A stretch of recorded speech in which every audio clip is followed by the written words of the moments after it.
Excel'də D5 xanasında bu düstur yazılmışdır. Həmin düsturu B1 xanasına köçürsək, B1 xanasına hansı düstur alınır? Baxaq, əvvəlcə köçürək. D5 bərabərdir. F7 üstə gəlsin. Y5 üstə gəl 6. Bu mən nəyə köçürdürəm? B1 xanasına. Deməli, bu qaydada olduqda nə edirəm? Görəm ki, sütun dəyişib, sətir dəyişib. Həmin dəyişik qədər, yəni nə qədər dəyişibsə, düsturu da o qədər dəyişdirirəm. Məsələn, D-dən B-yə gəlmək üçün neçə addım gəlmişəm? 2 addım. O nə edəcəm? Sütunda da 2 addım gələcəm. Sətirdən 5-dən 1-ə gəlmək üçün nə etmişəm? 4 çıxmışam da, mənfi 4 edib ki.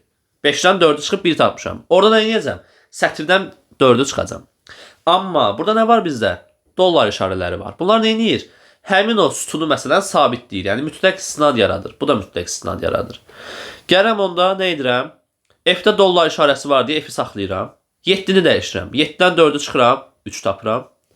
Y-dən də 2 addım aşağı gəlirəm. Niyə? Çünki bax D-dən necə ki B-yə gəlmək üçün 2 addım gəldim. Y-dən də 2 addım geri qayıdıram.